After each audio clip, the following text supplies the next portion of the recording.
Salut les passionnés d'horlogerie, j'espère que vous allez bien. Il y a quelques semaines, je vous ai proposé une vidéo sur la première montre de Tom Selleck dans la série Magnum, et a priori elle vous a beaucoup plu.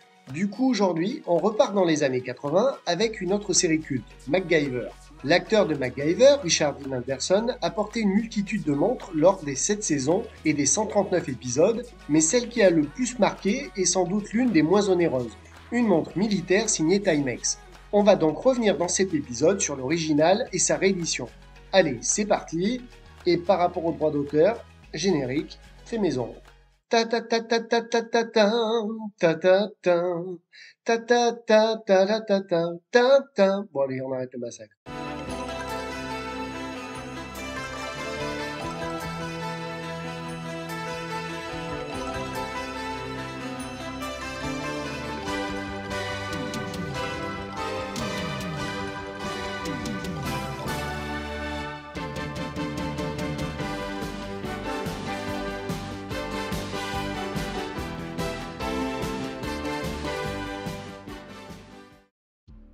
Avant de vous parler de la séduisante Timex et de son prix très attractif, laissez-moi vous rappeler les montres que notre cher Angus MacGyver a portées tout au long de la série. Enfin, quelques-unes des montres, car elles sont trop nombreuses pour être toutes citées, et surtout, certaines ne sont pas identifiables. Et en plus, 139 épisodes d'une moyenne de 47 minutes par épisode, ça représente 109 heures, soit 4 jours et demi de visionnage, sans manger ni dormir. Et je n'en avais pas la force. Merci par avance de votre compréhension pour ce manque de sérieux. Bon, sans blaguer, si je n'ai pas eu le temps de tout revoir, je vous fais un court inventaire de certaines des montres vues au poignet de ce cher MacGyver.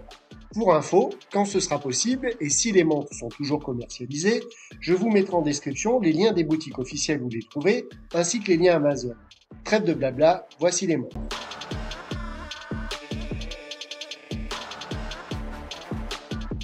Dans un épisode, le 11e de la première saison, une montre digitale de marque Chronosport est utilisée par MacGyver pour sa fonction compte à rebours. Notre héros va avoir 6 heures pour trouver un antidote à un sérum mortel qu'on lui a injecté. Sympa comme série qu'on vous dit. Bon, je vous ai déjà parlé de Chronosport dans la vidéo sur Magnum, puisque c'est la même marque horlogère. Si la montre de Magnum était une montre de plongée, celle de MacGyver est le modèle Navigator, une montre à quartz à écran LCD, visuellement plus facile à filmer, car elle a un rôle très important dans le scénario. Si vous voulez plus d'infos sur Chronosport, n'hésitez pas à regarder la vidéo sur Magnum. Sachez néanmoins que cette marque canadienne n'existe plus, mais a été remplacée par le même fabricant avec un nouveau nom, Momentum.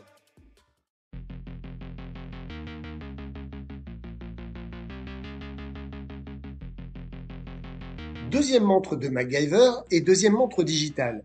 Cette fois, c'est une Casio DW1000 qui est mise à l'honneur dans l'épisode 14 de la saison 1. Comme dans l'épisode précédent, cette montre, avec sa fonction compte à rebours, sert le récit de l'épisode. Mais la montre semble avoir du ruban adhésif placé sur le haut du verre pour cacher le nom de la marque, et des gravures dans le boîtier en résine noire sont peintes justement en noir pour masquer les informations. En zoomant, on voit bien l'inscription 200 mètres qui devient 00, car le 2 et le M sont devenus ton sur ton grâce à un simple coup de marqueur ou de peinture. Cette customisation de fortune est certainement due à un désaccord commercial entre la production et la marque horlogère japonaise.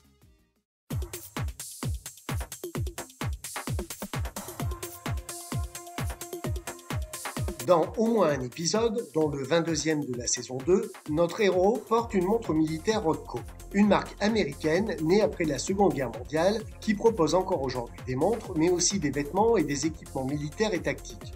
Si la copine de notre héros intrépide porte une Rolex, MacGyver porte quant à lui une montre beaucoup plus abordable, le modèle Trooper de chez Rothko. Si dans les années passées Rothko faisait a priori fabriquer ses montres aux États-Unis, elles sont maintenant importées de Chine, d'où des tarifs encore plus accessibles. La montre vue dans cet épisode ressemble trait pour trait à la Timex dont on va parler plus tard.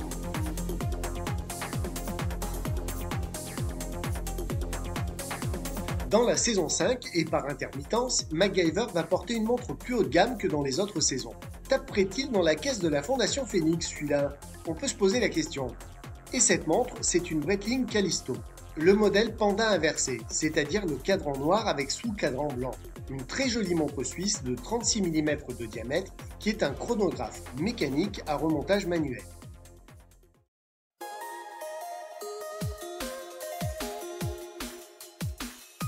La cinquième et dernière marque de montre que je voulais évoquer pour parler de MacGyver avant la Timex qui arrive dans quelques instants, c'est la marque Victorinox. C'était même obligatoire, car Angus MacGyver a tellement fait de publicité pour les couteaux suisses Victorinox durant presque tous les épisodes que la marque a ensuite signé un partenariat pour promouvoir leur première montre produite en 1989. Et à partir de la 6e saison, qui débutera un an après, en 1990, notre héros arborera de temps en temps à son poignet une montre Victorinox de style militaire. À savoir, Victorinox ne s'arrêtera pas là et sera même associé au fabricant de jouets Glasslight pour la création de couteaux suisses en plastique destinés aux enfants fans de la série. J'aurais pu vous citer quelques autres montres aperçues dans la série, comme une de Seiko par exemple, ou vous parler des montres d'autres protagonistes du feuilleton. Mais on va s'arrêter là et en venir à la Timex.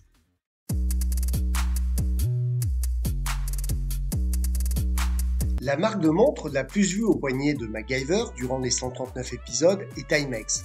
Et là, pied dans le plat, Richard Dean Anderson ne portait pas forcément toujours le même modèle. Il semblerait que quelquefois le bracelet était vert, quelquefois noir, que le boîtier était très souvent noir mais parfois couleur acier. Enfin bref, ce que l'on peut dire en tout cas, c'est que la marque Timex a marqué l'histoire horlogère américaine. Je ferai sans doute un jour ou l'autre une vidéo dédiée à l'histoire Timex, même si la marque est pas mal évoquée dans une autre de mes vidéos sur Kelton, qui est d'ailleurs toujours disponible sur la chaîne. Et la Timex, que portait l'acteur dans la série, est à peu de choses près le même modèle que certains soldats américains recevaient dans leur barda, le nécessaire au déploiement en opération pour leur départ au Vietnam.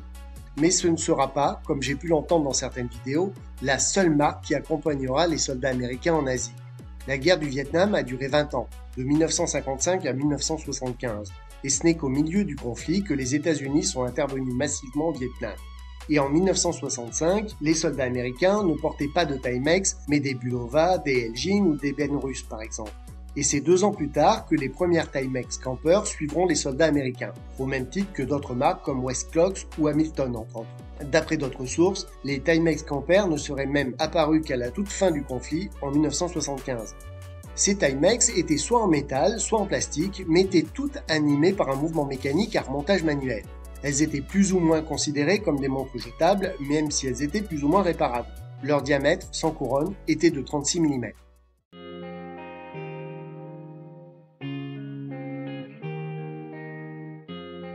Dans les années 80, la montre, quasiment identique au niveau esthétique, sera produite avec un calibre quartz plus précis et plus fiable.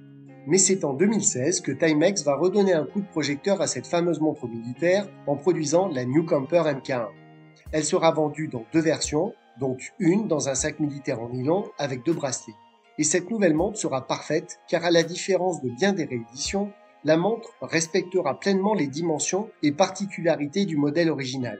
36 mm de diamètre en couronne, entre-cornes de 18 mm, distance entre les cornes de 42 mm, verre acrylique domé, bracelet olive type US Army. Le boîtier sera en matière plastique de couleur olive comme l'original et les anses seront fixes, c'est-à-dire intégrées au boîtier. L'une des petites différences notables concerne les aiguilles. Si elles étaient de type seringue sur les modèles originaux, cette réédition sera produite avec des aiguilles bâtons. Rien de grave, mais à noter quand même. La montre était proposée aux alentours des 60 € dans sa version seule, plus chère bien sûr, avec son petit sac en nylon et le deuxième bracelet.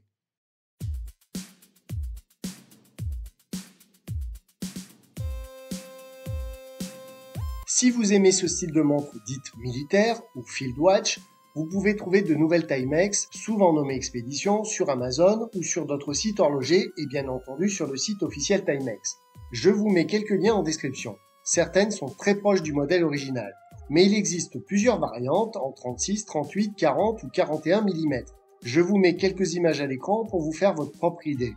Petite chose importante à savoir, si sur Amazon la plupart des montres à inspiration militaire de marque Timex sont sous bras quartz, sur le site officiel Timex, ces montres militaires sont plus souvent dotées de mouvements à énergie solaire. Mais on retrouve quand même des modèles quartz et quelques modèles mécaniques à remontage manuel, comme à l'époque. Mais beaucoup mieux finis, avec des boîtiers en acier brossé, des verres saphir et une meilleure étanchéité.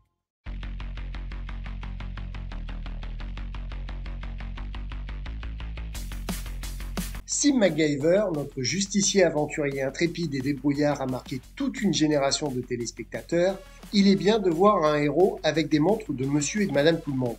La plupart des montres portées à l'écran par Richard Dean Anderson étaient et sont encore, pour certaines d'entre elles, toutes plus ou moins accessibles financièrement. Et ça fait plaisir. Quant à la Timex qu'il portait, elle n'existe plus en tant que telle, sauf sur le marché de l'occasion bien sûr.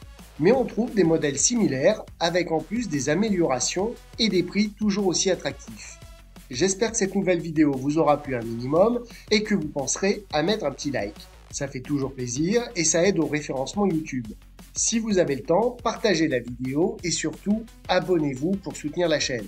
Et comme à chaque vidéo, moment publicitaire pour ma boutique jardindecadeaux.com qui vous permettra de trouver des idées déco et cadeaux à petit prix, dont des montres neuves ou anciennes à tarifs très contenus.